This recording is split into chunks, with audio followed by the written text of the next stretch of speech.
Here's something that'll make you think twice about flying. Every single day, around 100,000 flights take off worldwide, and pilots train extensively for engine failures that happen in just 0.01% of those flights. But those split-second decisions mean the difference between disaster and a routine emergency landing.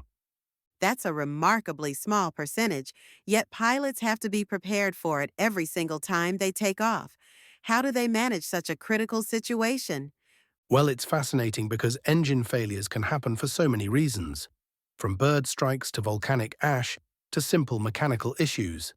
And what's really interesting is that pilots can usually detect it through what we call a flameout, where multiple engine parameters suddenly drop like dominoes. So, what exactly are these parameters they're watching for? Think of it like a patient's vital signs.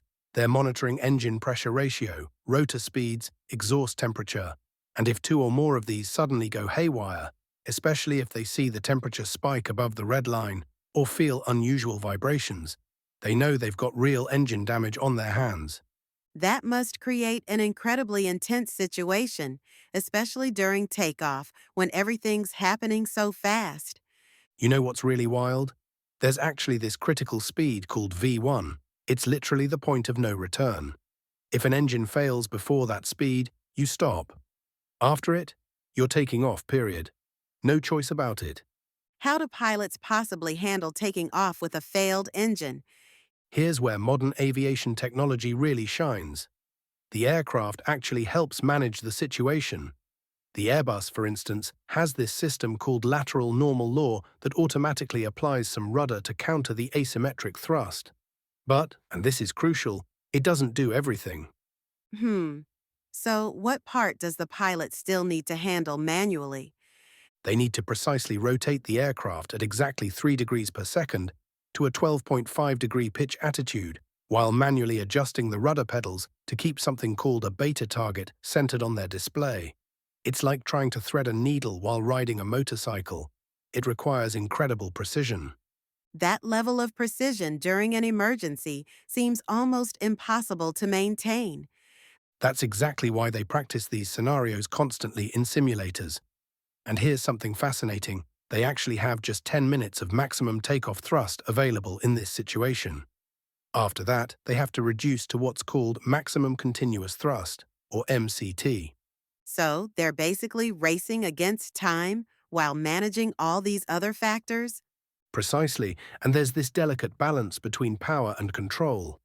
If they're using reduced thrust for takeoff, they can increase to full power, but that creates a stronger yawing moment, which means more work to keep the plane straight. It's like trying to drive a car with one tire suddenly going flat. More power isn't always the answer. That really puts into perspective how many split-second decisions they have to make.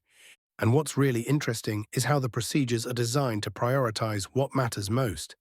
The first rule is always fly the plane.